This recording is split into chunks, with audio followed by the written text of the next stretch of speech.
We'll do it live. Fuck it. Do it live. Welcome to the Mouthpiece, episode 69, year 2, or is it 3? I think it's 3. It's been a while. A lot going on. Sorry I haven't been on. Lots to talk about. Lots of phone calls coming today. And we're going to be streaming the WSOP event number 11 around 5:30. The Mouthpiece is next.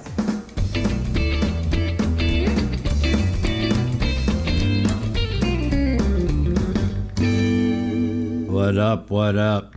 How's it going? It's been a while, guys. Sorry. It's been 6 weeks since I had a podcast. That's all on me.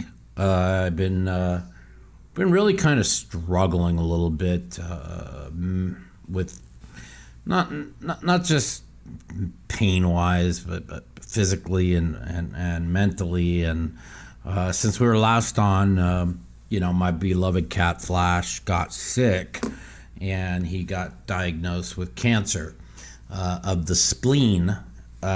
He's doing good now. Wednesday is going to be his consultation for surgery. They're really confident that they can do surgery on him and it'll be successful.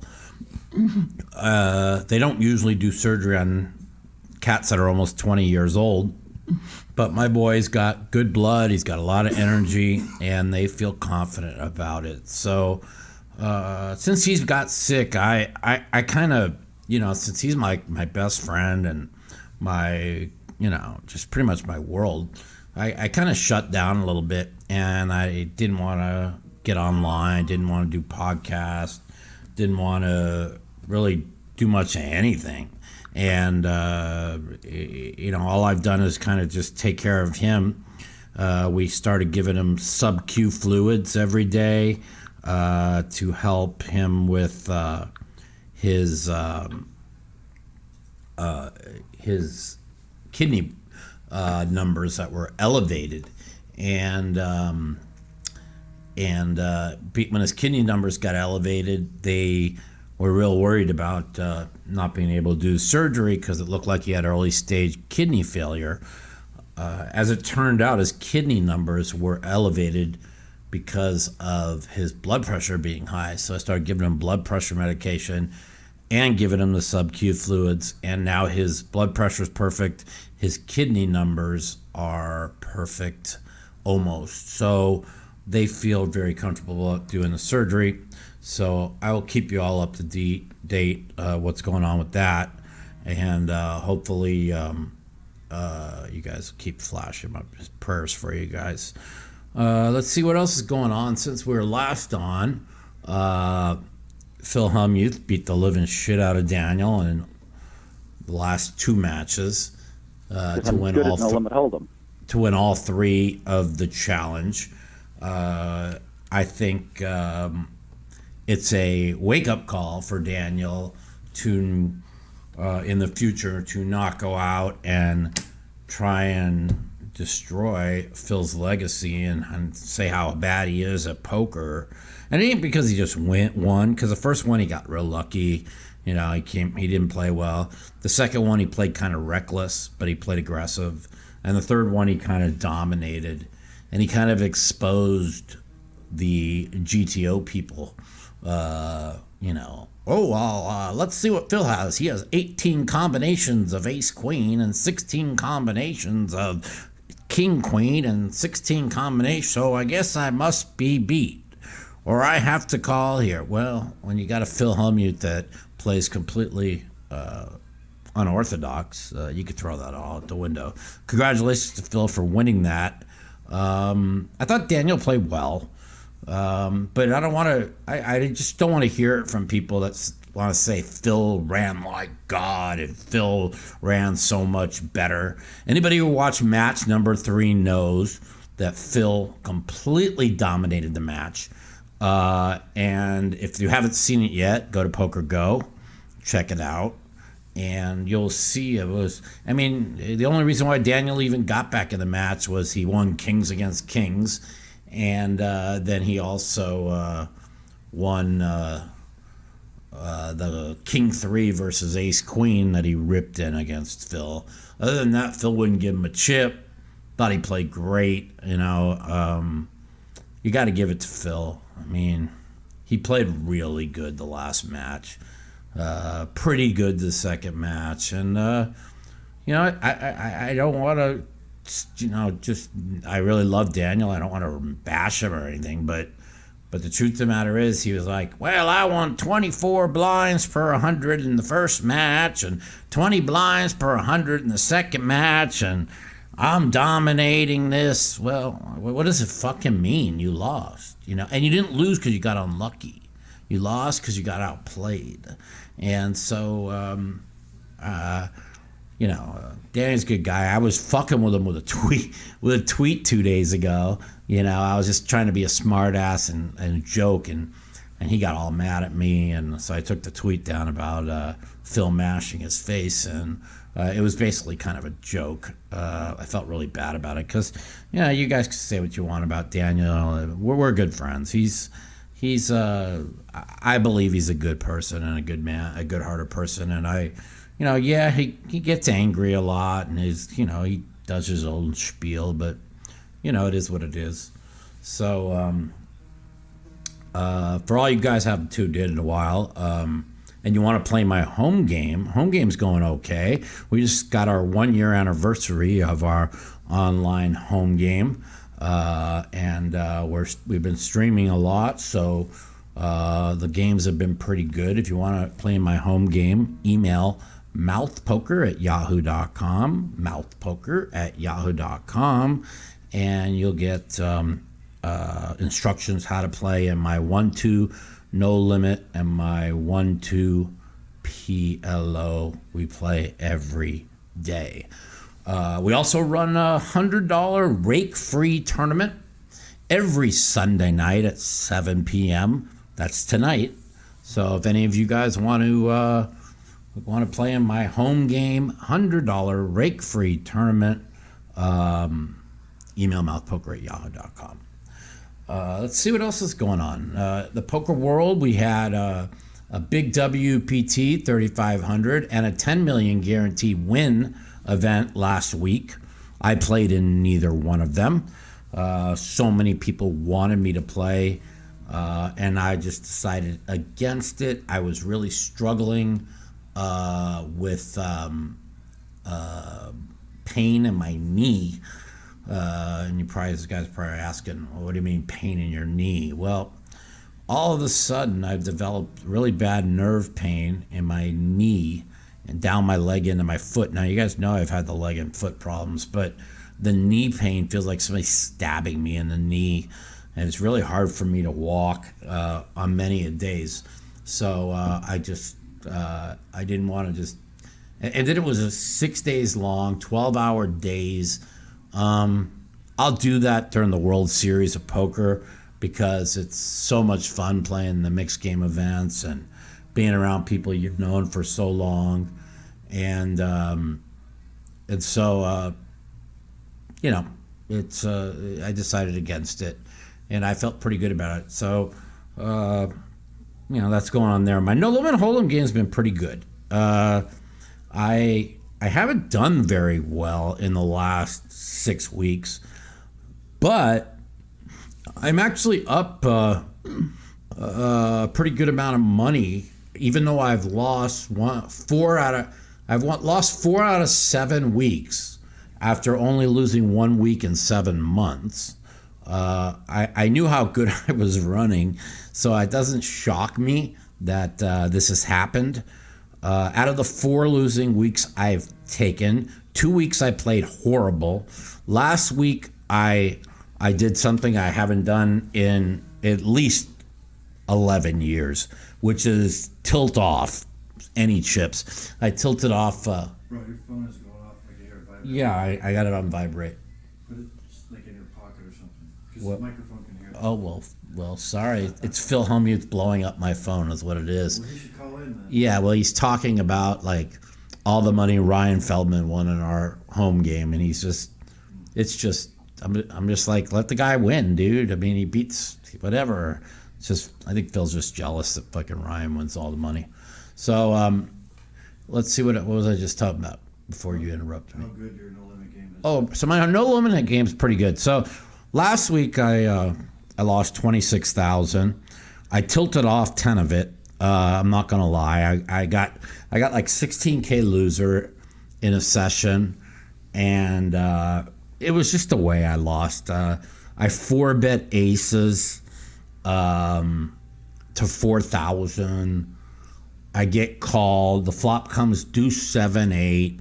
Guy checks. I bet like a little over third pot. I bet like 3,000 into like 8 on a deuce 7-8. And this guy hesitates, thinks, uses like 2 time banks and calls. And this guy, if he flopped a set, it's not how he plays, especially when there was 2 diamonds on the board. He would raise it there. So he calls, turn card jack, he checks. I move in for my last 8K.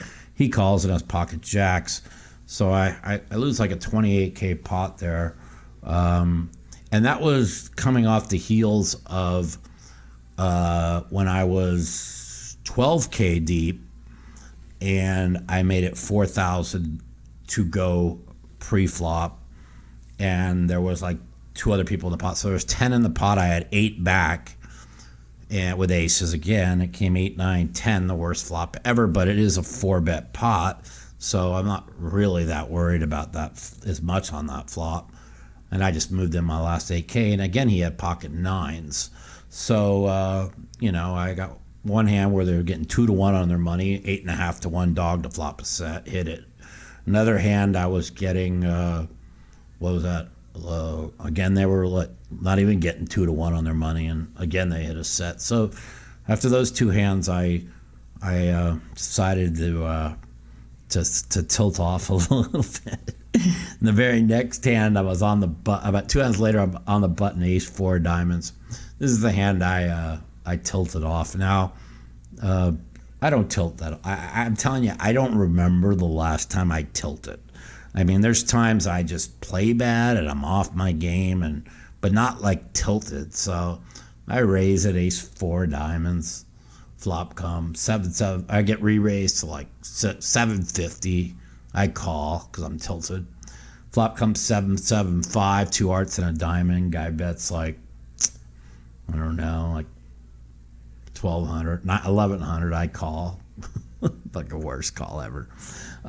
Turn card coming 8 of diamonds, give me a nut flush draw. Now he bets like 3,100, and then I decided to make it 9,800, repping because I thought he had a big pair at this point, and he usually folds to me.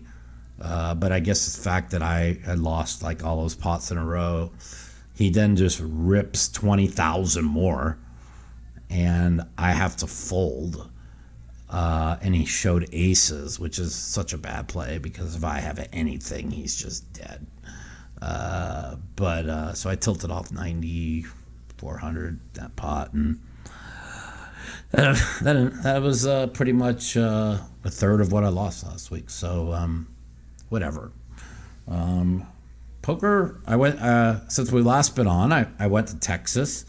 I played on a stream over at the Lodge Casino, a card room, the Lodge Card Room in Austin, Texas. Anybody from Texas live in Austin, haven't gone to the Lodge, it's pretty good. They're a 20-table poker room, opening to 60 tables here in the next few weeks. I played a 1-3 live stream and a 2-5 live stream. Met a lot of good people down there. Had a lot of fun. It was good to get away. Unfortunately, when I did go down there and I came home, because I think you guys know I talk about this all the time.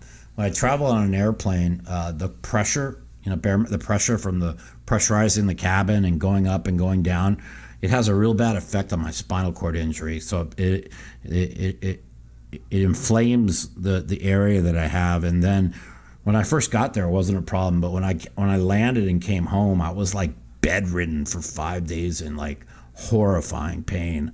That was almost 3 weeks ago, So again, that was another reason why we didn't have a podcast, because of the fact I was just in so much fucking pain from the traveling. But it was fun. It was good to get out of the house. I met a lot of good people down there. Poker in Texas is really where it is right now. If you're a grinder, 2-5, 5-10 grinder, and you're not playing poker in Texas right now, then you need to reevaluate your life, because you don't even have to have a clue what you're doing. I played a 2-5 PLO game with every pot. Literally every pot was between 1,500 and 2,000, and it was, I don't even know how to explain it. And then the Hold'em games were good. I mean, I think I won like 10,000 and like I played 4 hours. Let's see, I played an hour and a half in the PLO. I won 2,300, and then I played 2 4-hour streams. I think I won another 7,000 in a 1-3 and a 2-5 game. So, hey, Drew, thank you so much. Appreciate it.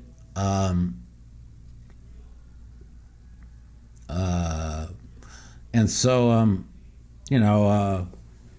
if you're a small limit player and you're not playing in Texas, you better talk to your wife, girlfriend, whoever you're with, and tell them you're either moving to Texas or you're going for a couple of weeks to play in Texas, because Texas poker right now is bigger than Florida was in 2013 when they changed the $100 buy-in rule. I mean, it is the poker capital of the world right now, and it will be getting even bigger. So that's my advice to you guys about if you want to play some poker. We're here in Vegas. I'm looking right now. It says it's 113. That means it's cooled off today. As yesterday, they tied every record imaginable at 117. I went to the McGregor-Poirier fight last night. I'll tell you a little bit about that. But after the fight, I got out, and I was fucking so hot. I was waiting valet for my car. It was 110 at 10:05 at night. 110 at 10:05 at night. Wow, that was something else. So, yeah, so let's see. So I went to the port. I'd never been to a UFC fight. I went and my friend Scott Frank, a really good man from Florida, he hooked me up. He asked me to play in a poker game with a bunch of state legislative people in Florida, part of the GOP. So I did that for them, and they gave me a free ticket to the suite. And we had the biggest suite at T-Mobile yesterday. And those tickets were like going for like $15,000 a piece. So I think they spent like $150,000 for the suite for all the UFC fights. It was actually a lot of fun. It sucked the last two. I thought the last two fights were terrible. I thought Wonder Boy was terrible. I thought McGregor. Pretty freak injury with the way what happened at the end there. It looked like it was going to be a really good fight. So that was kind of unfortunate what happened. But it was fun. You guys know I don't really bet much anymore. But I was going to the UFC fights, and there was like 10 fights. So I asked the guy who's pretty sharp on this stuff who I should bet. And I bet like 500 on each match and went 1-7. 1-7.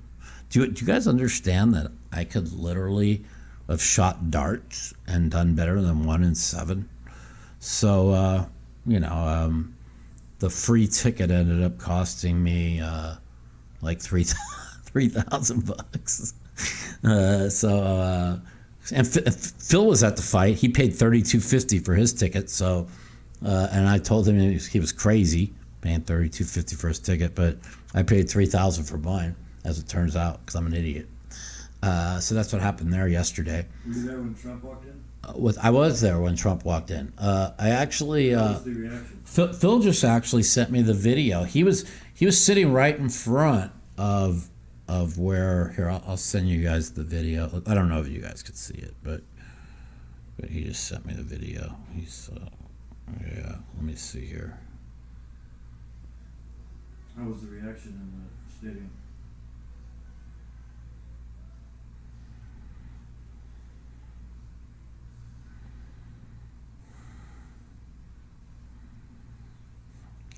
Let's see.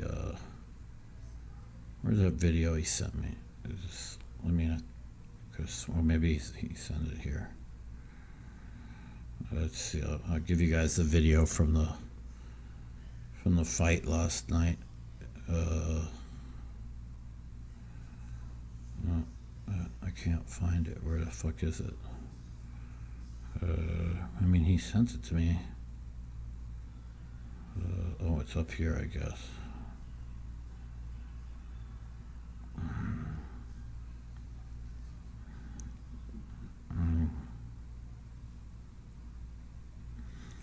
All right, let's see. I want you guys to see. It's a pretty cool video of Trump walking in. As you guys know, I'm computer illiterate, so I can't even find this. I apologize. Hold on a second.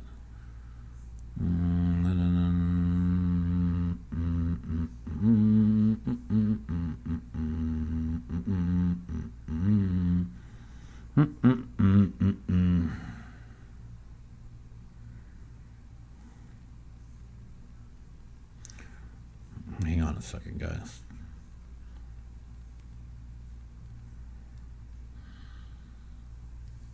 So, can't find the video. Anyways, so here we got a video of Trump walking in last night.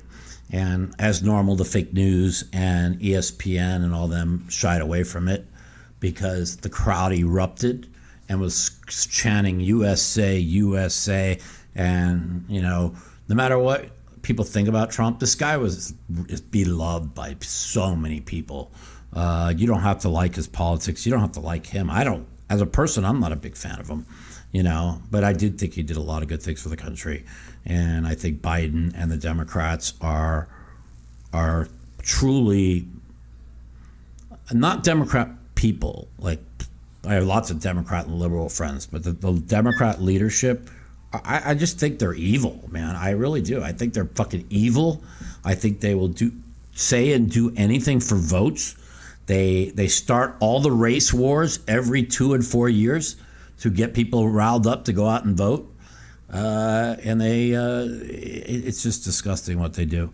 And the truth of the matter is their policies are an atrocity, and we're going to be taking phone calls soon.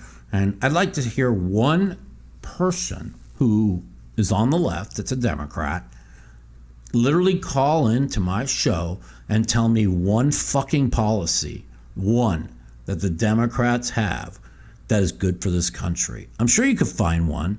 We were all last night all talking and we were all thinking for like 10 minutes. We couldn't come up with one. You know, I'm not trying to be political here, but I just want to hear some of my listeners call into the show and tell me one policy that the Democrats do that are any good for anybody. That's all. Just want to know that. Let's see what else has been going on. So I had let's see what else has been going on. I'm still single. Been single since April 1st. What's that? March, May, June, July, 3 months. 3 months, and I haven't found a new wife yet. So anybody listening that wants to get married, or at least maybe get married or have fun or something, you guys could call me, and or if you guys know anybody, like any wives with friends that are single that wants a nice guy like me, I am looking for somebody to spend the next 30 years with, if I live that long, probably won't live that long. Maybe live another 5 years. Probably spend the next 5 years. I think you can do it. You think I can live that long? Maybe. I've been through everything. It's possible. It's possible. So let's see. The NBA Finals. Let's talk. Are resuming tonight. Suns are up 2-0. I bet Milwaukee for $500 each the first two games. How am I doing? I'm going back to not betting, by the way, after this NBA Finals. I mean, I'm just betting small just to watch the games, and it's I'm a catastrophe. So I did bet the Bucks again tonight. So if you guys really want free money, go ahead and bet the Suns plus 4.5. Should win that easily, because I never win a bet. That's why I quit betting years ago. But the good thing is having fun with it. I've stayed even the whole playoffs. It's been fun. So, yeah, it is what it is. Let's see what else is going on. The Vegas Golden Knights coach is a fucking moron. For the second year in a row, we made the other team's goalie look like the greatest goalie in history. And somehow they fell short of the Cup final, where they couldn't beat the 18th ranked team in hockey after destroying Colorado. I don't even know how to explain that. That was kind of depressing too. That got me kind of down. Yeah, that really sucked. So that got me kind of down too. I'm not gonna lie. I've been kind of down lately, you guys. You guys know I always tell it how it is. And it's been a little bit hard for me, and kind of like everything really changed when Flash got sick. I had one losing week in 7 months, then I lose 4 out of 6 weeks. I think I lost 2 out of the first 3 after he got sick, and I do think my brain wasn't all the way there. It's just if you guys own pets, I mean, I've never been closer to an animal, so. It's really had an effect on me. But it looks like he's going to be okay. He's got the surgery consultation on Wednesday, and hopefully they can remove. They said they're 90% confident that he's going to come out of it perfect. They take the spleens out all the time. So the goal is he comes out of it perfect, and he makes it another year or two. I mean, he is almost 20. He'll be 20 in January. But he's moving around pretty good. I promise you, he'll be up here sometime in the next 45 minutes. He's a good boy. So let's see what else is going on in the poker world. World Series 2 months away. I'm gonna, I played nothing but No Limit Hold'em for the last year and a half. I literally haven't played one hand of mixed games in a year and a half, which is ridiculous because it's all I ever played. So starting August 1st or August 7th, I'm going to be playing mixed games every day for the next 7 weeks. Try and get my game sharp, because the mixed games is my bread and butter, and I love playing mixed game tournaments. And my No Limit Hold'em game is so sharp right now, and I don't play that much No Limit. I'll probably get to play more No Limit tournaments at the World Series this year, only because my game's pretty darn sharp. But we'll see. We'll see what happens. I'm going to be playing probably around the normal 25, 30 events. I'm going to be selling half of myself on U-Stake. So I will have... there he comes. I told you he'd be up here. What's up, Bubba? Yeah.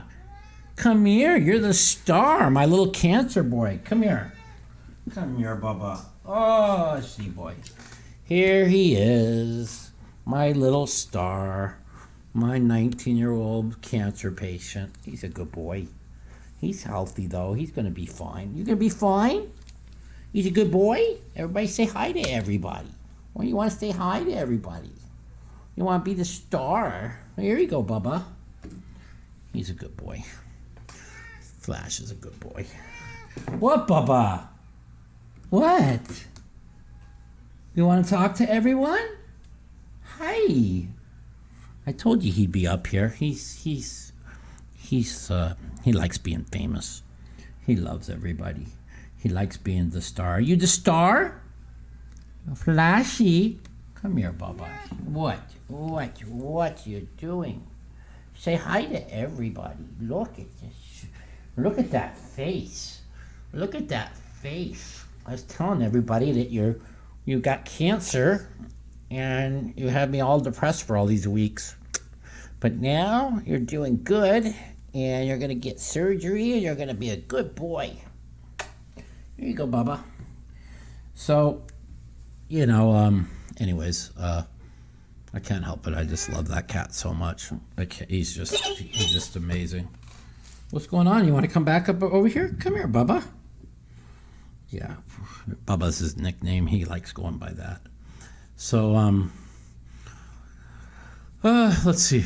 So I'm going to get playing some mixed games, get ready for the World Series.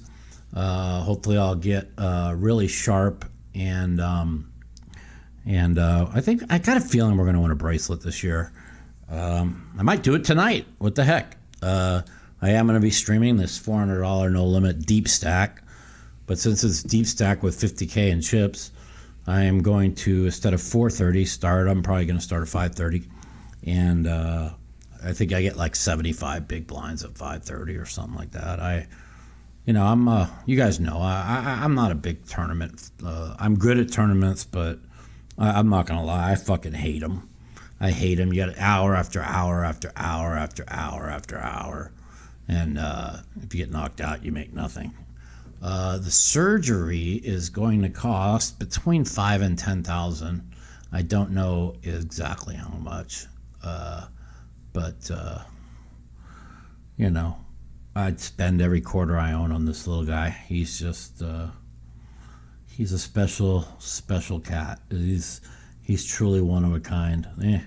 He's like a human being. He's just my best friend, And as you see, like, he's 19, almost 20. He jumps up here. He rocks around. This guy's got energy. He's a good boy. You got a lot of energy, huh, Bubba? You want to talk to everybody? Flashy, don't be shy. Don't be shy, little guy. Don't be shy. So, yeah. That's pretty much about it. What else? I'm sure there's so many things I'm missing. I'm trying to figure out. It's been like 6 weeks, and we're gonna be running these podcasts every week from here, probably through the World Series. We're gonna be talking about my events that I play. I'll be streaming all the events starting tonight. I've already streamed 2. The first one, I couldn't get away from the top 2 against a set of 7s. I almost did, though. Had a lot of chips early. Had a lot of chips early in the second one. I decided to gamble with the 7-6 suited on the 8-7-5 board, and the guy put in like 45 bigs with 9-8 when I moved in on him. I thought he had an overpair he raised under the gun. If he had an overpair, we would have won because we hit a 7 on the turn and made 2 pair, and that made him a straight. So as it turns out, it looked like I was a favorite against an overpair, and instead I was like 38%. So that kind of sucked in the second one that we took. So let's see, what else is going on? Is there anything I'm missing? There's so much going on. Probably, I'm brain dead, guys. I'm probably missing a lot of shit. Yeah, so we're going to take some calls. We'll take phone calls, hear what all my fans and my friends have to say, and we'll kind of go from there. So let's light up the phone lines. The Mouthpiece. If you'd like to take part in our phone call segment, you can give us a call at 702-329-0480. And if you're a snowflake or a pussy and you don't want to talk to me, you can email me at mouthpiecepodcast@gmail.com. Also, follow me at the Mouth Matiso on Twitter for times that our call-in segment will be live. 702-329-0480. Give us a call. What do you guys want to talk about today? It's been a while. Sorry I haven't been on. 702-329-0480.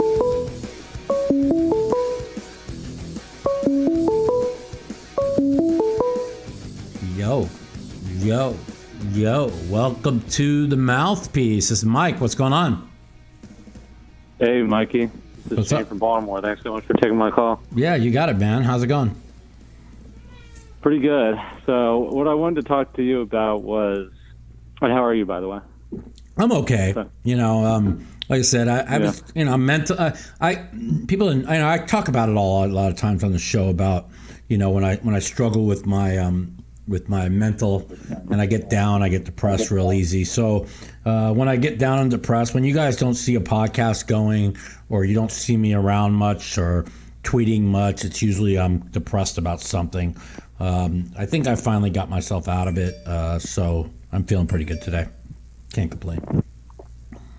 That's good, Mike. Well, I got a Poker Go subscription, and recently I've been watching all the old WSOP, so I've been seeing a lot of you lately. Oh, okay, cool. But, yeah. And, but anyway, so when I was watching that, I started watching the mixed games. Mm-hmm. And today I just got back from a tournament. It was a stud 08 mixed game tournament. Basically the first time I ever played those games. Okay. I did okay. I didn't cash. Basically made a top third of the field. Okay. But I've been playing Hold'em all my life, and I really liked the mixed games. But I'm 28 years old. I was one of the youngest people that did it. Do you think that it's worth it for me to get into mixed games at this point? Oh yeah. Or should I just stick to Hold'em? No. It's time to move to mixed games. You know, mixed games is really there's a lot there's a lot of bad players in mixed games. You know, pretty much everybody has a somewhat of an idea how to play Hold'em. Even the bad players are somewhat decent. You know what I mean? So, but you're getting yourself in some mixed games. You know, it's not easy to just start playing mixed games and play at a high level. You got to put a lot of reps in, and that's why I said I'm going to be playing a lot of mixed games here over the next couple months. Get myself back in the groove because my Hold'em's been pretty good. You know, I can't complain, and so that's what's going on there. Hi, Flash. I know. Yeah, so I think you should definitely definitely learn the mixed games, you know? Okay, thanks, Mike. So you think the fields are overall softer? Yeah, they're way softer. Yeah. Softer. I mean... Yeah, no, I noticed a lot of people, I mean, they're just playing every hand. I mean, I'm sure I played too many hands, probably was a mistake I made, but they're just drawing the crazy things.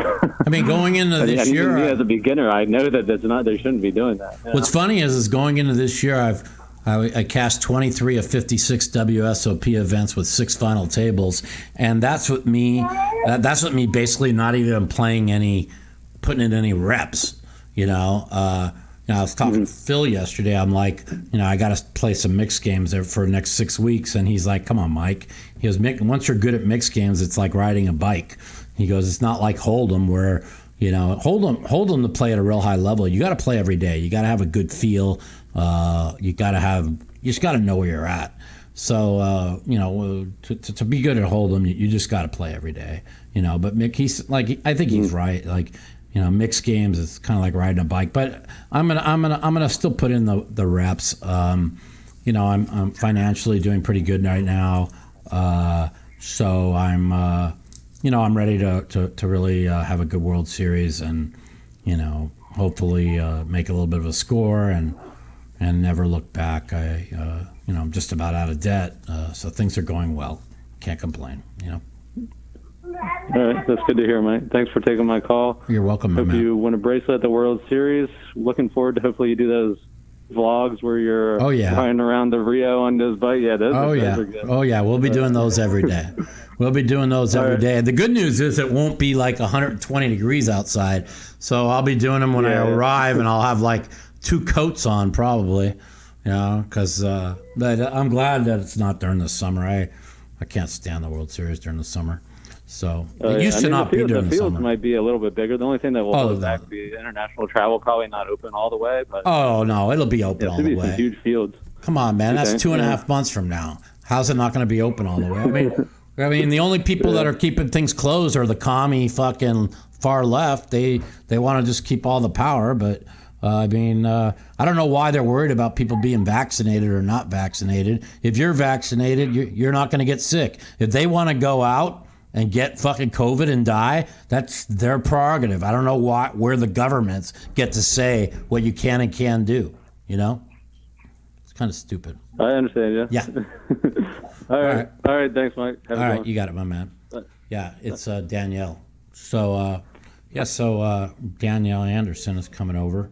That call.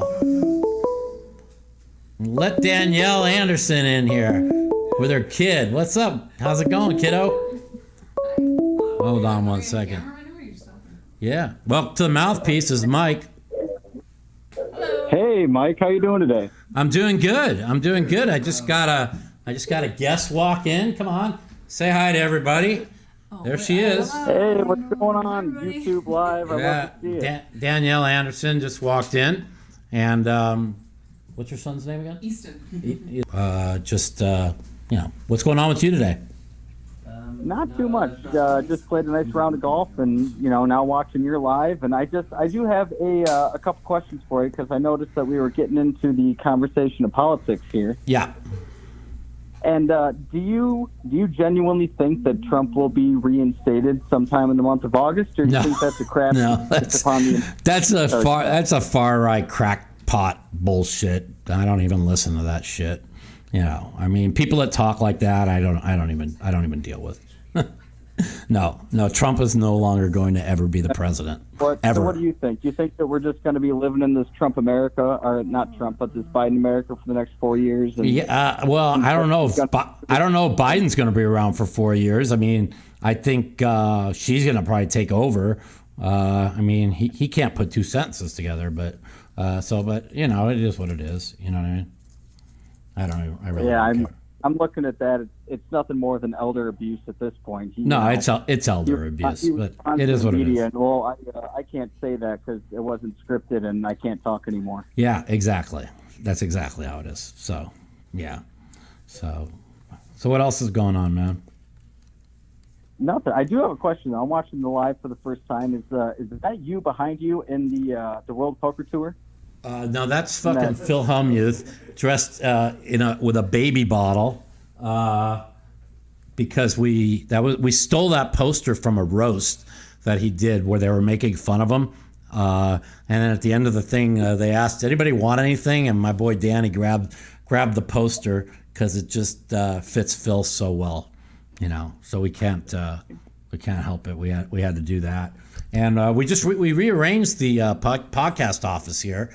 As we're trying to make it look good, and trying to do some good things. So, that's what's going on with that. It is. I'm definitely enjoying it. It is a nice setup you got back there. What's the one behind you that looks like it's the team sport, like the blue next to that fire? Oh, that's my 1999 World Series of Poker collage when I won my first bracelet that they put together. That was actually Mike Sexton's brother Tom used to do that. He passed away of cancer also. So he did like 2 of them on my first 2 bracelets for me. So he did. I got one for my mom and dad and one for me. So there's another one hanging. I think there's one over there. Yeah. Another one hanging over there. So so that's what those are from. And one more, I do see behind in the back. Is that a Maple Leafs canister? Where at? No, he's talking about the behind the Flamingo. No. Is that a Toronto Leafs canister, or no? You're not a hockey fan? No, I'm a hockey fan, but not no Toronto Maple Leaf fan. They are a bunch of soft pile of shit. So, what's that? Just making sure. I'm not a second. Toronto fan either. That black canister that's right there, it looks like a Toronto Maple Leafs logo. Yeah, no, it's just It's just a helmet. It's a markup police helmet. So, Heck yeah. hey, anyways, I gotta go. Thanks for calling, and thanks for listening to the Mouthpiece. What do you think? Suns in 4? Sun, in I don't 4? know. I got Milwaukee tonight, but Suns are gonna win the series. So we'll see. What I like to hear. Have a great day. All right, later. Bye. All right, guys. I'll be right back. I just need to give something to my friend Danielle. I'll be right back.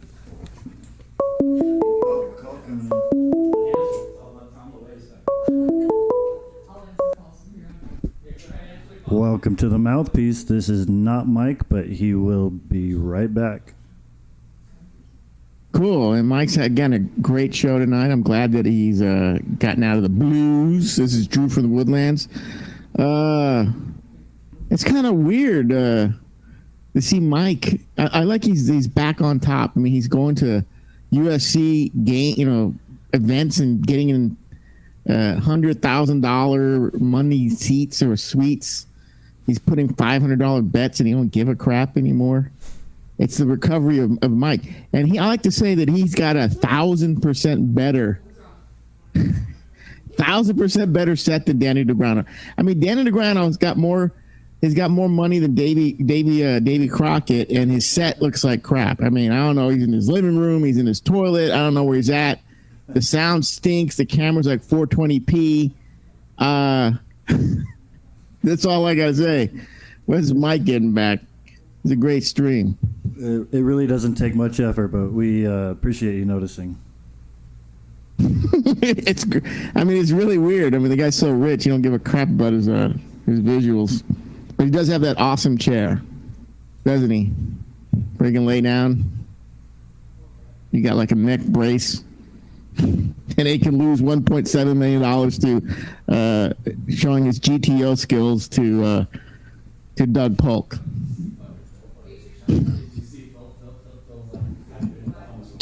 You know, I was watching him today. He jammed Queen 7 into the big blind with 12 bigs, and I look at the GTO chart and it's like a limp.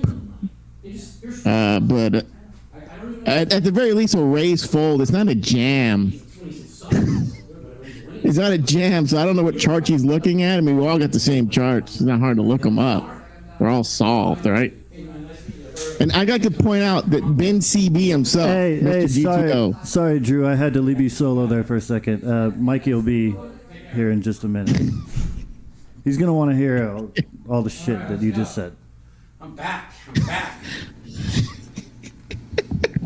I'm trying to entertain the crowd. I know there was solo and I had to riff. I'm back. What's up? What up?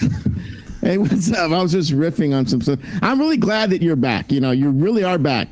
You're like I said, you're going to UFC events. You're seeing Donald Trump. You're in $100,000 suites. You're throwing away, $500 bets like you don't care. I like that you come back. Yeah. I'm sure that your cat's gonna get better. Yeah, I hope you get a few more years of enjoyment out of your cat. Yeah. But I was like trying to point out that your set is 1,000 times more is better than Dean Eggs. He's like more money than God.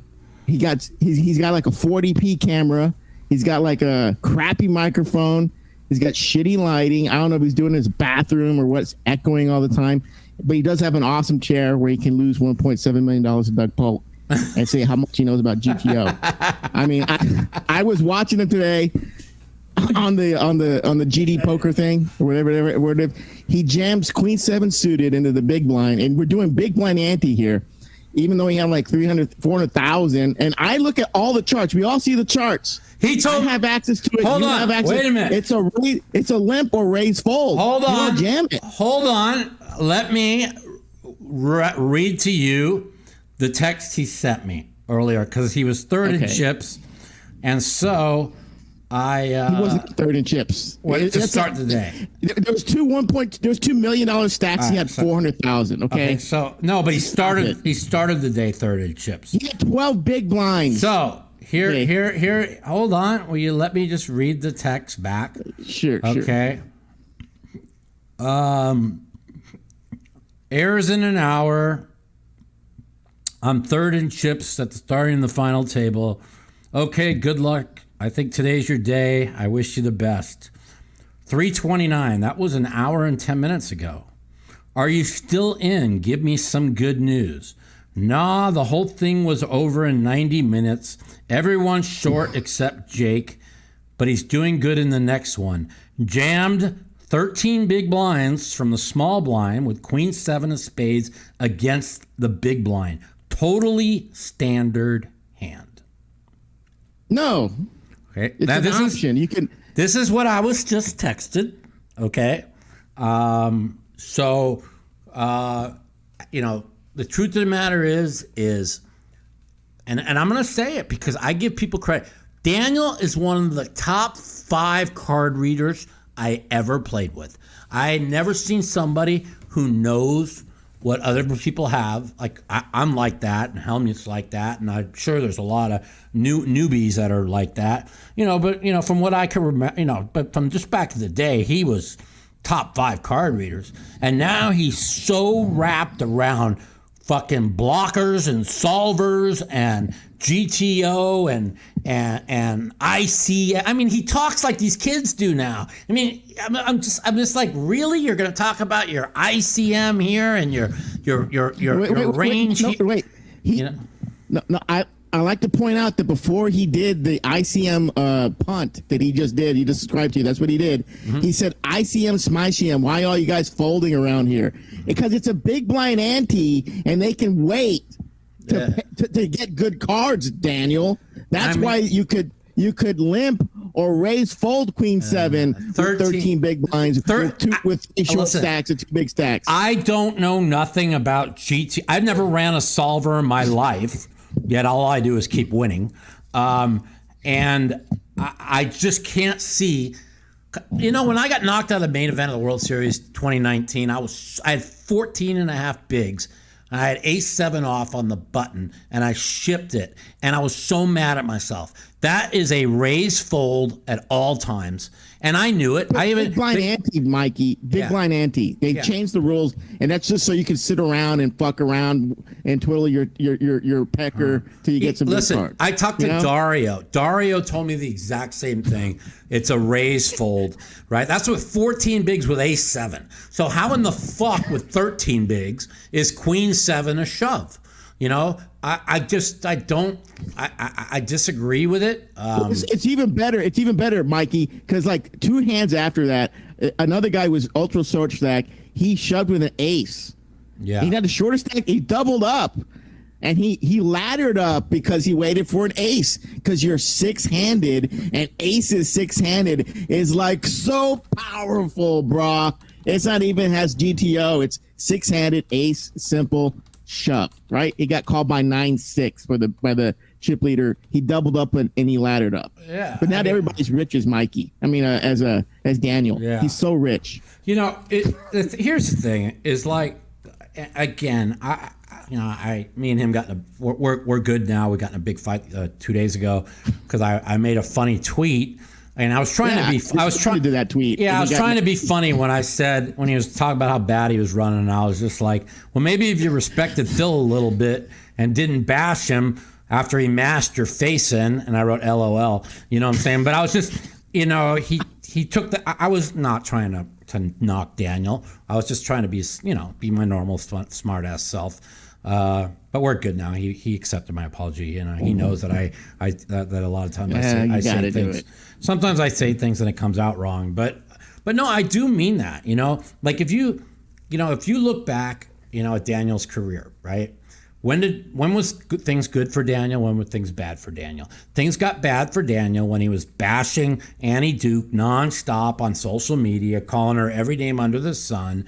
Then finally he decided he wasn't going to call her any names anymore, and he just decided he's going to let it go. Then he got the Poker Stars deal, and he never looked back. You know what I'm saying? And now, things are going really bad. He's in this downswing of poker. And, I was just trying to say, you're a good, and I wrote, you're a good-hearted person, Daniel. I know you mean well, but, it's like maybe you shouldn't be on social media smashing a guy that helped you make millions. Because people don't realize, like people like me, not as much me, but me, Ivy, Helmut, Daniel, the people coming up in the early 2000s, helped shape poker to where it is today. You know what I'm saying? Without Phil Hellmuth and Mike Sexton's vision, right, and how they marketed themselves and helped market poker, poker wouldn't be the way it is today. So to go out and try and destroy Phil Hellmuth and say how bad a poker player is and he can't beat anybody and he's not very good, and how he was going to smoke him, and he didn't want to just beat Phil. He wanted to embarrass him. If you watched that first match where Phil did not play well, it was pretty bad. Yeah, he was throwing Kleenex at him. He was throwing towels at him. He wanted to embarrass him. He didn't want to beat him. He wanted to embarrass him. And I thought he was very condescending. And I didn't like the way he acted. And Phil caught the miracle to come back and win that first match. But I mean, if you watch the second and third match, I mean, this wasn't Phil getting lucky. This was Phil smashing him. I mean, Phil outplayed the shit out of him. And the thing is in one of the key hands, and listen, no limit hold'em. Yeah, in all fairness, like the second match, Phil played like a crazy man, and Daniel didn't expect it, so he kind of got the best of him. But in the third match, I just want to know where Phil wasn't the best player at all times. That's all I want to know. I want somebody to call me in. If somebody calls me in and tells me that Phil was not the best player in that third match, I'd like to hear from them, because that was domination. And again, the key hand there, okay, there was two key hands. There was the 3-8 of clubs against the deuces hand. Again, Daniel sensed something was off. Phil sensed something was off. And it was mano a mano who was going to put the last big bet in and who was going to make the call. So that hand was very interesting. I mean, and when Phil talks apex predator shit, yeah, he's a little narcissist or a little egotistical, but listen, I know where he's coming from. I have said this many a times. I fucking raise, they re-raise me. I look at them and I just know they have me, right? And I'll just fold ace jack or ace queen, and they always have it. Like this last week, I folded queens twice pre. I was up against kings and aces, and then I folded kings pre, and I was up against aces for one bet, and people are like, oh, you can't do that. That's against GTO. That's against ICM. It doesn't matter. If you know your beat, you're beat. So that you had that 3-8 hand was a key hand, and the biggest hand is the 2-9s. What did Phil do on those 2-9s to get Daniel to call off? Well, he 3-bet the queen deuce. He flopped deuce deuce, and on the deuce deuce 5, 2 diamonds, he check raise. He 3-bets and then check raises flop. All right. Well, in the GTO world, you don't check raise flops on a big pair there, because that's not the way you play. You on a dry board, you just check call when you have big pairs. Okay. So now he throws him off on that hand, and what does he go and do after Daniel calls the big check raise and it comes like a 6 on a turn? He checks it again to him, and he check raised him again. Do you understand how hard it is to check raise somebody twice in no limit hold'em? Well, he did it because it's the meta game. It's the meta game. I mean, and with a guy like you've known 20 years, the meta game is everything, especially when you don't have 20,000 hands. You're not 200 big blinds deep. And a lot of people forget it, like the guy in the chat right here, Mark L, who said you can't win a profit in a $5 MTT, the idiot right there. Mark L, the thing is that we're not computers. And computers play GTO against themselves. We're people, and that's where the meta game comes into play. I'm with you. Live. Meta game, playing live. How do you attack the GTO fucking robots? Is you play hands opposite of what most people will play. When they say, "Oh, a guy bets a third of the pot," that means GTO says he only has one pair hand. So what do you do? You bet 1/3 of a pot with the nuts. You just go opposite of whatever the GTO charts say, and you throw people off. So he gets that second check raising, and then Daniel calls off 9s, and now he's got 70. Phil's got 330, and the match was over. Phil was never putting another chip in the pot. Phil was going to wait till the blinds got up, wear him down small without ever giving him a chip, which is exactly what he did, except for the Kings versus Kings. He gets unlucky there, right? But, it's like, what happened after the Kings versus Kings? Daniel was so excited to get that double up, right? And it's one of the, this is, again, we're talking metagame, right? This is a mental thing.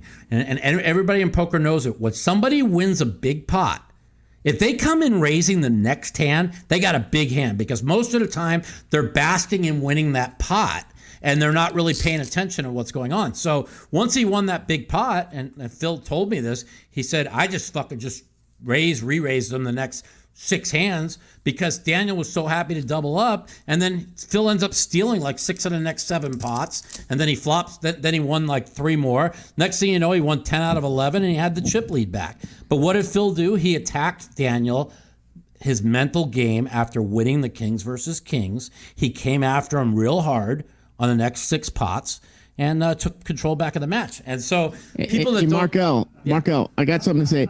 I was watching the WPT 25K heads up, and it was all online. It was all computers. But I saw Patrick Antonius and Phil Ivey, non-GTO players, own online players with using the metagame because it's not 200 big blinds deep, and they got short stacked, and they got all chopped up by the 2 old GTO metagame players. I guarantee. That's what I saw. I would like to make a bet that Patrick Antonius or Ivy have never run a fucking no limit sim in their life. Maybe Patrick's run a few, but I guarantee you Ivy hasn't. Right, and what they do, finish like first and second in the head up, like last week or something. I guess all the GTO wizards. Yeah, and all the GTO and wizards. And the WPT that we just had here, we had with 18 left, we had like 8 old school players out of 18.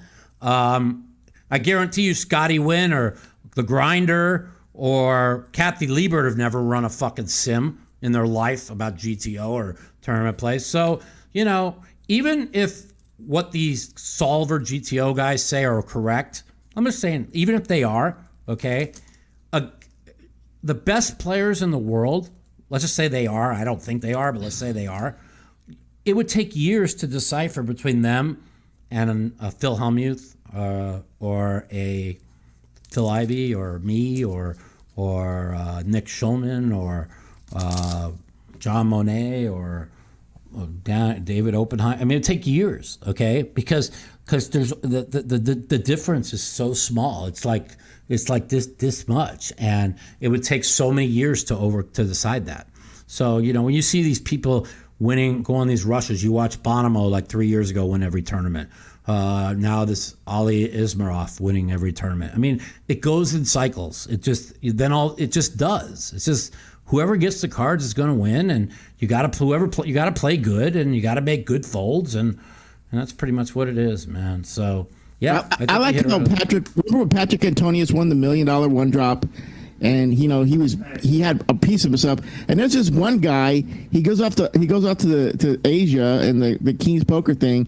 He's got like backers and stuff, and he's walking around talking shit about Phil Hellmuth out of nowhere. He's on PokerNews.com.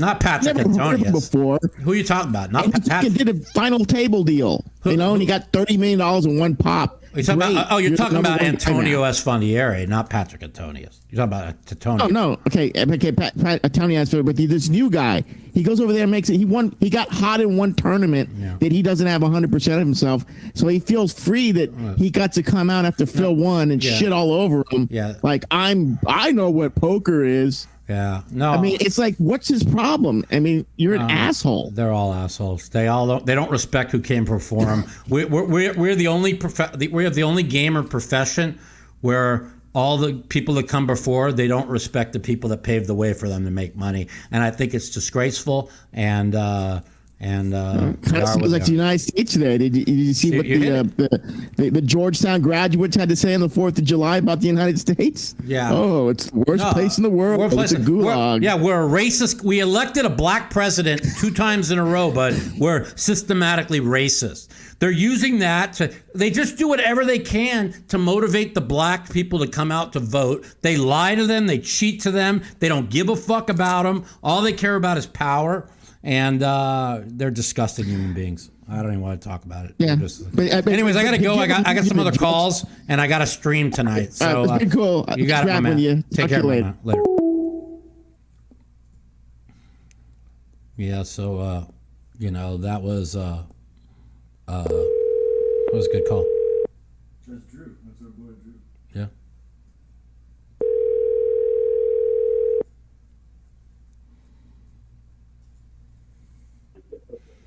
Yo. Hey, what's going on, Mike? Welcome to the Mouthpiece, man. Who's this? This is I was the one talking and asking about the Maple Leafs and the baby bottle world. Oh, okay. Poster behind you. Oh, okay. So you already called in. Oh, shit. Why you calling back, fucking? Why you calling back, other people, motherfucker? My bad. All right, man. Have a good weekend. You just called me. I'm not fucking Brandon Wong trolling the chat. No, my editor Danny, like when we have missed calls, we call back our people. But he called you back, but you were already on. So you have a good weekend. Thanks for calling. I'll talk to you later. You as well. We got to get Brandon Wong on the air. Brandon Wong don't have a clue. He's like the right wing people that thought Hillary was getting indicted when Trump won. We don't jail our political people in the United States. Okay, Trump is never going to jail. All the people that think he's going to jail are just literally fucking brainwashed by the fucking communist fucking media that they don't have any clue about. So, it is what it is. So. Anyways. Why Brandon Wong's still trolling? Fuck that He's guy. a fucking troll. He knows nothing. That Brandon Wong is truly one of the most uneducated political human beings on the planet. And if he ever stopped being a sheep and actually studied on what's going on in the world and stopped listening to what the media tells him, he might actually fucking learn something. And then like in 6 months, Brandon Wong might actually say, hey, Mike, you know what? All that shit you used to say about Trump and the fucking Democrats and shit. I did a lot of searching and you're right. The media is evil and the media lies and I was a sheep and I'm sorry. That'll be him in the next, I give him 6 months. He's a little slow learner. A normal learner would take a month, but he's a little slow. Well, you got to pick and choose your points of interest because right now everything we're seeing on the media is nothing more than propaganda. 1942 German. It's all 1942 propaganda. That's all it is. That's all it is. All right. We gotta get on a call. I gotta go. Talk to you later. Bye. All right. Everybody else. Yeah, that's all it is fucking 1942 propaganda. He's right. Everything you see on the media is propaganda. Nothing is the truth. And I could prove it to you. Just I'm sorry, but the person. I could prove it to you. Nothing is the truth. So. We have a corrupt media, man. Corrupt.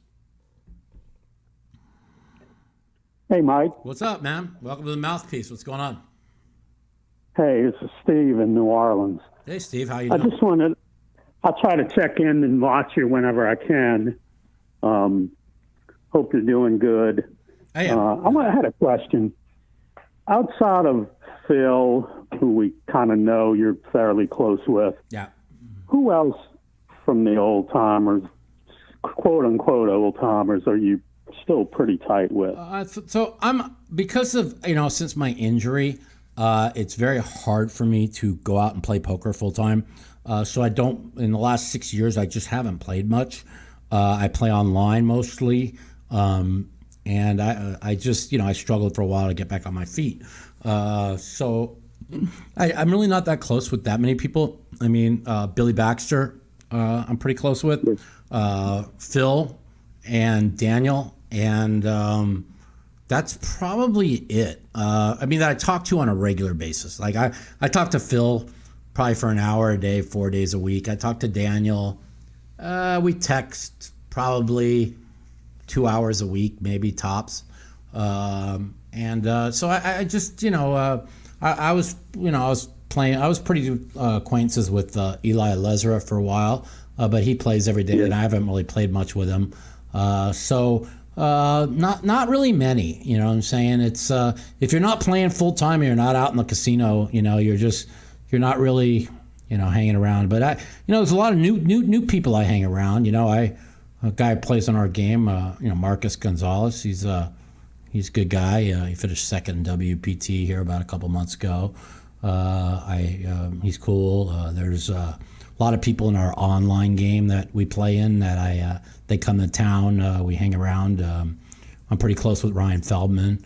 He's starting his own stream at the Hustler Casino. He used to work live at the Bike. So they're starting that up next week. So, I'm close with a lot of people, but just not, it's unfortunate. I kind of drifted away a little bit, getting sick and all and dealing with what I had to deal with. It was really hard on me. So it became more about me and getting my life together. And it took me, it took me from 2014 to 2019. It took me 5 years to get back on top, and that was a lot of grinding with no money, with nobody's help, with dealing with chronic pain every day, and it's pretty rewarding actually. I think I'm a much better person. I think I'm much more humble. I think going through what I went through 100% made me a better person. So that's why my new book coming out called Poker, Pain, and Politics: How All Three Made Me a Better Person is really going to have a lot of meaning in it. It's a really Mike, like when I first started really getting into watching poker, just like most people in the early 2000s with the World Series of Poker, and it's funny because some of the guys that I really liked initially, like my perception of Daniel and Phil have completely swapped. Like I was kind of a Negreanu fan in the beginning, and that's kind of changed. It's like right now I'm much more favorable opinion of Phil than Daniel. Yeah. And part of it because I see that he has a good heart. And I'm not saying Daniel doesn't because I don't know him, but it seems like Phil really is a good person deep down. Yeah. And believe it or not, Daniel's a good person deep down too. He just he's very emotional. He's a lot like me. He gets very emotional. He wears his heart on his sleeve. And a lot of times he says things out of context that are kind of, will offend people.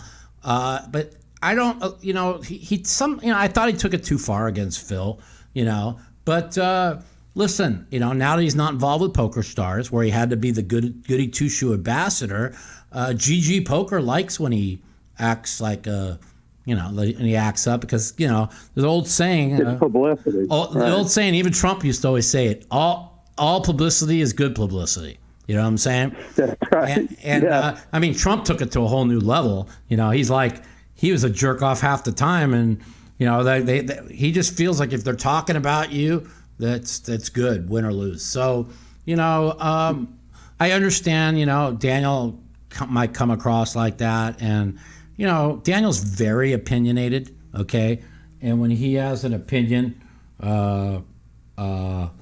it's very he sticks with it, and he doesn't he just doesn't he doesn't budge. You know what I'm saying?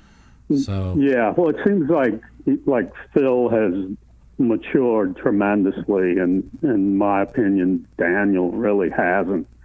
I mean, look, I can't argue with his success and what he's done in the world of poker, but Phil just seems like he's aging gracefully, and Daniel is like the opposite. Well, but what it is Phil has made a lot of good investments, and he's more of a businessman now, and he's not looking to play poker all the time and try and prove something. Like Daniel's playing a lot of poker, and so Phil's more about making money and doing his yeah.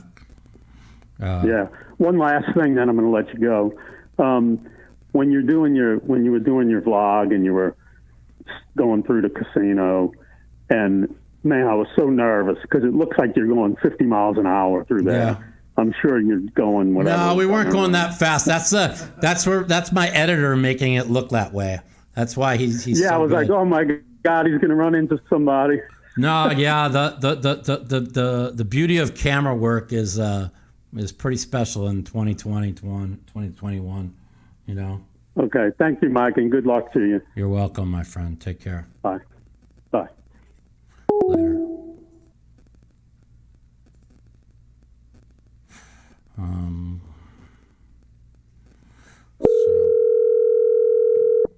Phil just texted me. He has the Bucks tonight also.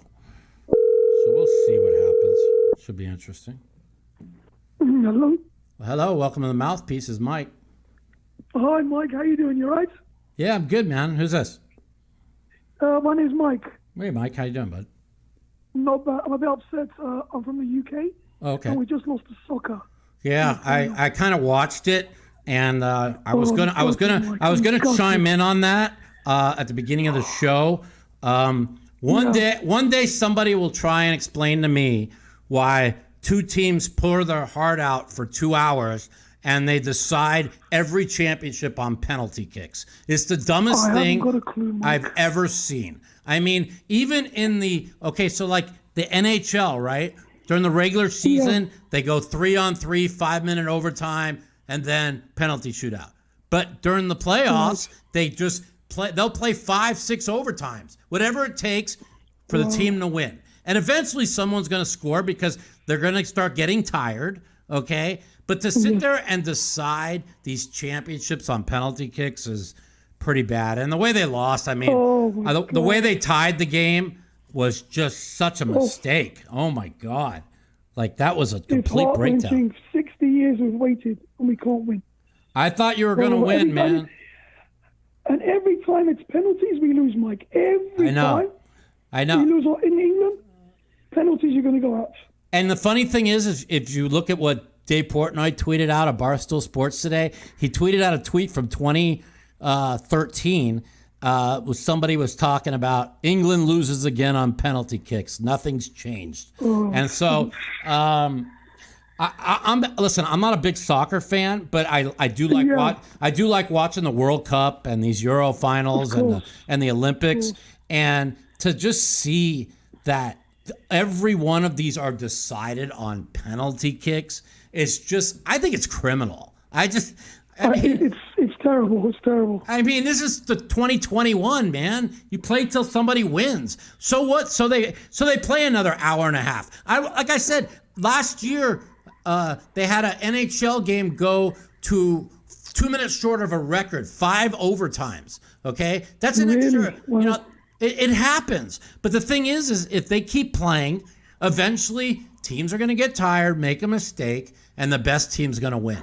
But to think that they just keep deciding these on penalty kicks, I mean, I can understand being from Europe, being from UK, how depressed you must be.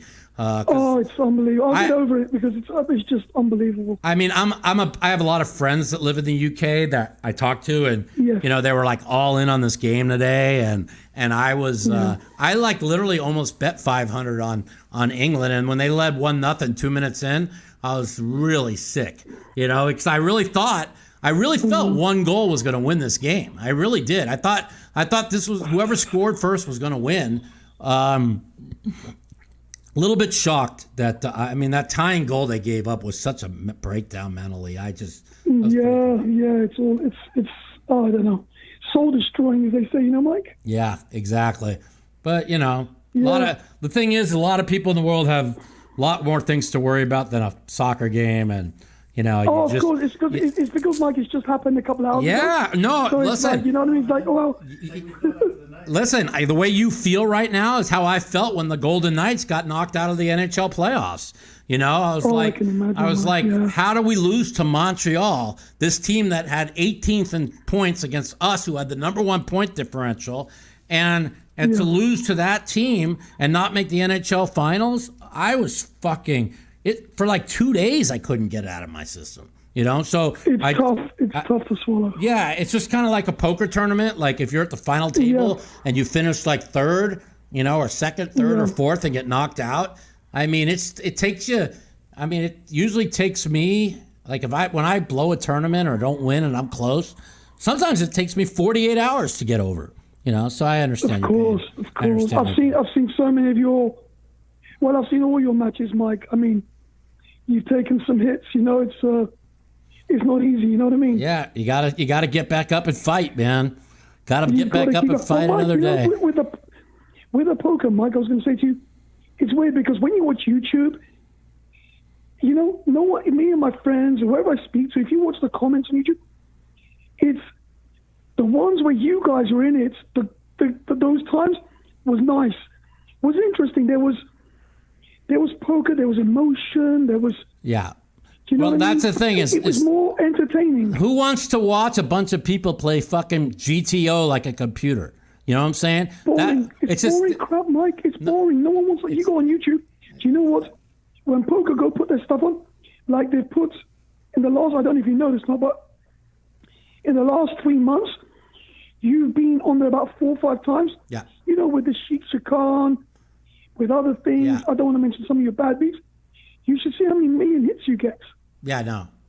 I try and make it fun. I try and make it interesting. Yeah. I think I'm still one of the best no-limit hold'em players in the world. I don't care what anybody else thinks. Way. You know, the kids are gonna say, "Oh, Mike, what's Mike done lately?" Well, I've done plenty lately, and I think I played like 5 no-limit tournaments in the last 3 years, and I cashed 3 of them and had a shot to win 1 of them. And these motherfuckers play 40 tournaments a week. Wow. I'll take my record against anybody, and we'll see what happens. Of course. And Mike, I was going to ask you, with one of your callers you were talking earlier, I've been playing cash games recently. I'm in California now. So I go to the places out here in LA. Mm-hmm. Mike, how do you you folded, like I've been in a cash game with like $1,400-$1,500 in front of me. Mm-hmm. And I've got pocket queens, and I raised to 150, some guy 600-700. I mean, Mike, how do you know? You folded queens and you were saying that's a good question. What it Mike, is it's a lot easier. The thing is, $1 million question. Yeah. How, Mike? How? Do you know? If you're focused on the game and you're watching certain players and certain patterns. I've told my best friend this all the time. He watches me play and I'm just like, he has it, and I fold, and I'm like, he doesn't have it, and I call, right? And he always asks me that same question: how do you know? And my answer to him is the same answer I'm going to give you: is in life, the man upstairs didn't give me much, but he gave me the ability of intuition when it comes to poker. And I can't explain it, but I see it. That's the word I use. I see it. And when I see it, Mike, you've got the gift. Yes. I got the gift of intuition, and I see it. And when I see it, I make the fold, or I see it, I make the call. And I don't need no GTO, ICM, or solver to teach me that. You know what I'm saying? No, that's all BS. That's just making money. People are just going to copy crap like that. Yeah. And listen, would I be a much better player if I studied GTO and studied solvers to go along with my intuition? Yes. Okay. But you can't. There's a fine line between that and intuition. Like I said, Daniel's got one of the best instincts in poker, and now he's so wrapped around the solver and the ICM and the GTO that he's let it overshadow his greatness of his instincts. You see what I'm saying? But why, Mike? Why do you let him do that to himself when he's got the gift as well? Well, because he wanted to be better. Okay, he wanted to be better, which I don't blame him. Okay, he wanted to compete with a lot of these superstars, and I don't blame him. But the truth of the matter is, he didn't need to reshape his game like he did. No. He just needed to understand what they're doing and keep his instincts and his ability to play. And I think he's just gone a little bit too far to the computer people. And I think he'll come back and he'll be okay. But he has definitely got the gift also. He's got the gift. Phil's got the gift. I got the gift. There's a lot of the new guys have the gift, okay? And it's just unexplainable.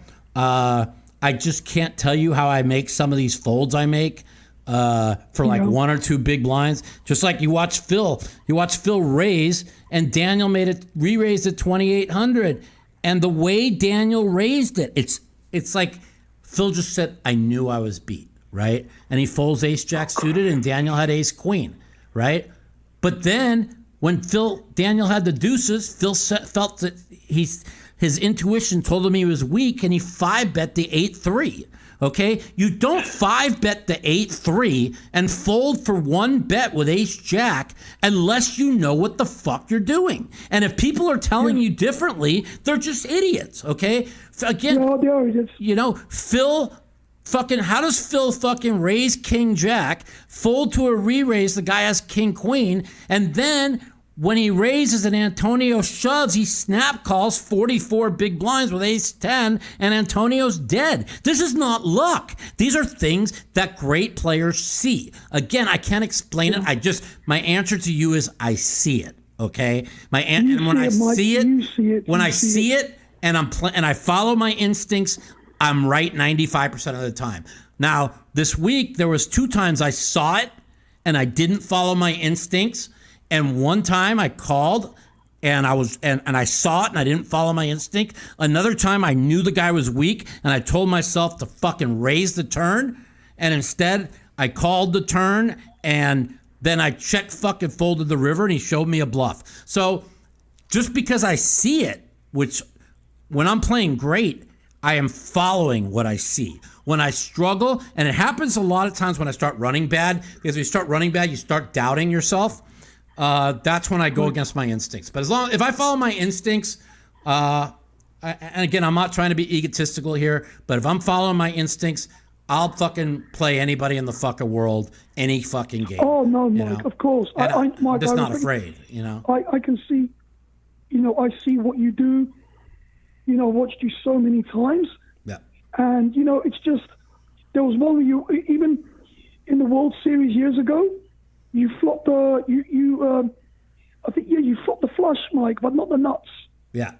I think it was that was the Jack Queen of Spades when the guy limped under the gun and he limp re-raised all in. He had the dry ace of spade.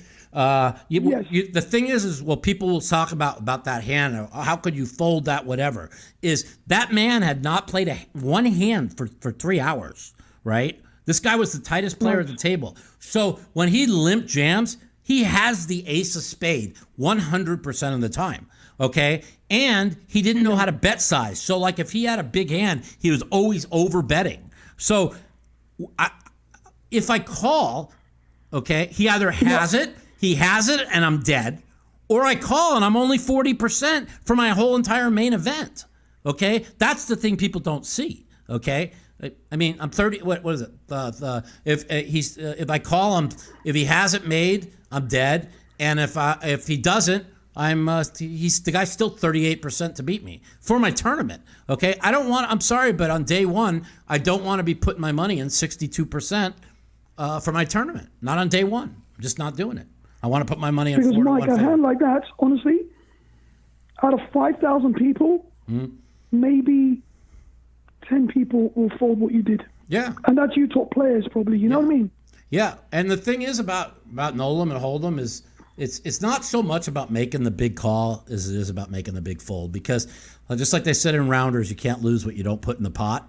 It's something that it's a good rule to live by, because you're always going to find a better spot. There's so many times where I tell myself, I've got him here, right? And then I said to myself, well, I'm like, do I really want to risk my chip position where I'm just a small favor or something? So, chips, you need your chips as weapons. You can't steal blinds and antes without chips. So if you make a call and you lose and what do they do? You're decapitated. And if you don't have any ammunition, it's tough to win in poker. Anyways, I got to go. I think I got one more call. And I appreciate you calling, and give me a call anytime you like, my friend. Thank you so much. Mike, take it easy, mate. You got it, my man. Take care. All right. God bless. Bye. God bless. Later. Hi, Flashy. Are you back? Come here, Flash.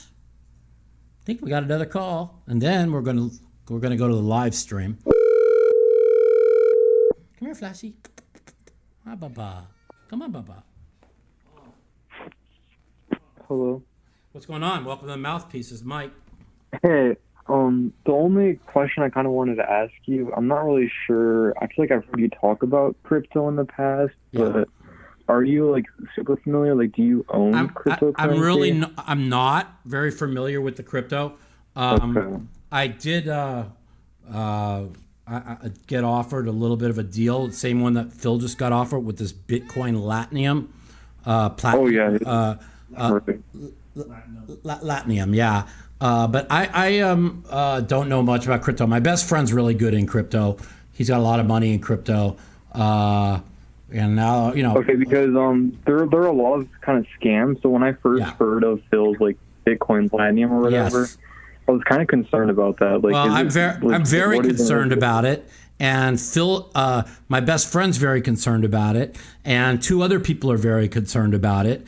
And there's a lot of red flags with it, but I'm not going to try and knock it because, we'll see what happens. Like they offered me some coins to promote it or whatever. But I don't have anything to lose, okay? There's been so many influencer scams, like Rice Aiden Ross, like everyone's just been like screwed over by influencing this stuff. Yeah, and so I told Phil, I said, Phil, you have everything to lose. Your reputation's on the line. If you go all out for people to get involved with this and it ends up being a scam, your fucking reputation is in tatters, and there's a lot of red flags, but he's confident with it. His agent feels good with it. So I really can't say anything negative about it. Plus, they've done few things for me that are coming up. But yes, there's definitely some red flags, and I'm being very careful. And hopefully it's not a scam. Hopefully it'll work out good. I missed it, but so do you not have any like crypto in your portfolio? No, I don't. I don't. Okay. But Is that something that you were interested in? Yeah, I'm going to buy me some Bitcoin here shortly.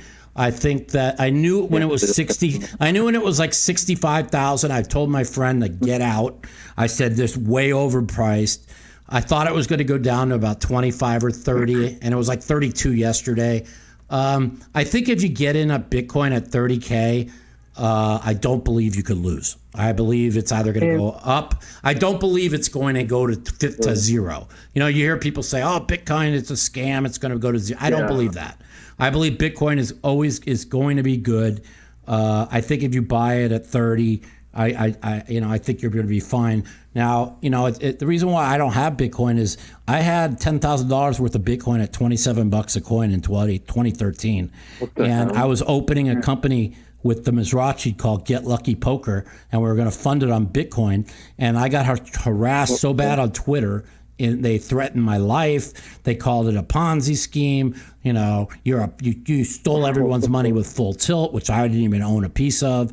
And so the threats and the death threats, I just sold it all. We never opened the business, and I'd be worth $186 million right now. So that'd be. Yeah, it was hard for me. Then even in 2017, I had my friend told me to invest I had like 70. I had like, I don't know, 80,000 in my name at the time. And my friend's like, invest 50 in Bitcoin. It was 2,700 a coin. That went up 10x. Yeah, I remember that. That's like when I first got into crypto, like 2017, when it was around like 3,000 a coin. Yeah. Honestly, when it got up to like 14,000, I thought it was overvalued, and like I didn't really understand. Even now, it's like, well, I could see it going like up to 100,000. I remember Bryce Yockey had a massive World Series, and he said he was taking every quarter he made and put it in Bitcoin. So about a year and a half later, I asked him, "How much did you do that?" He said, "No, I only put 60,000 in." And I'm just like, which he still, and it was worth like he made like 300, right? But if he would have followed what he said, he would have made like 20 million. So. We'll see. We'll see how you got to be really careful. Like these NFTs, I think are total garbage. Oh, yeah, I don't understand. I think you just got to be careful. A lot of scams going on, and is what it is. Would you ever like have an NFT for like a YouTube video? I actually have an NFT. I just signed off. The World Poker Tour is releasing NFTs, and so from all final tables in the past. They gave me 20% or whatever they sell them for, whatever. I mean, maybe it makes me extra money, but it should be interesting to see how these NFTs go off for the World Poker Tour. So it would be hilarious if there was like an NFT for your like blockers for dummies video. Yeah. That would be great. That's a good idea. We're gonna have we're actually gonna do some videos here in the next month. Now that I got myself motivated again, like I said, I was just struggling mentally with my cat and being alone. Because me and my girl broke up like 3 months ago, so it's been kind of hard on me. So when I get in these funks, it's kind of really tough. But I think I'm out of it now, and plan on having a podcast every week. So, and I guess kind of a question related to that. When you're in those, like, because I've been in those positions where you're like feeling really crappy. Mm-hmm. Do you play poker? Because I feel like I've played poker before, but it hasn't been like at my best. Right. Well, yeah. And again, if you were listening earlier, I tried to play through it. I had one losing week in 6 months, and then I lost 4 out of 6 weeks. I shouldn't have been playing. Even coming off like last week, I had a real big week, right? But I just didn't feel right. I said, I'm taking this week off. Well, I didn't take this week off. I played and I got crushed. I got to follow my intuition. It's kind of like I was telling the last caller, is I am born with the intuition. I am, when to fold, when to raise, when not to play. I bet you 1 out of 50 times where my instincts tell me not to play, that I win. I mean, it's just something that I don't know how to explain it, but something deep inside. I have that same thing. Something deep inside me tells me that I shouldn't be playing, and then I play. But something deep inside me tells me that I'm streaming the WSOP tonight, and I think I'm going to do good. So, we'll see what happens. I'm going to be streaming these things for the next 3 weeks every day. So we're going to have a lot of fun. So if you feel like tuning in to the YouTube channel or Twitch channel. I'm going to be streaming here starting in about 5 minutes. So anyways. Oh, okay. Yeah, I'll love to watch that. You got it, man. Thanks for the call. I appreciate you calling, man. And give us a call anytime. Yeah, appreciate it. You got it. Later. All right, we have any more calls? No? Good. Perfect timing. You want to end it now? So anyways, guys, if you want to play in my home game, email mouthpoker@yahoo.com. Mouthpoker@yahoo.com. We have 1-2 Hold'em, 1-2 PLO every day, and Sunday nights at 7 p.m. They last about 2.5 hours. We have a $100 buy-in tournament, rake free, at my online site. So we're streaming. Coming up next, I'll be streaming WSOP event number 11. I hope you all tune in to the stream, and hopefully we'll go on a deep run. We're 0 for 2 so far. I haven't gotten in much of a groove. I mean, I have early, but I kind of made a few mistakes. I hadn't played a tournament in a year, but I'll be okay. Thanks for listening to The Mouthpiece, and we'll see you all next week here on The Mouthpiece.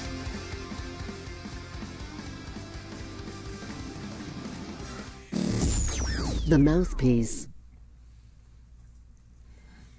Okay, you hook up the stream. Let me find out where.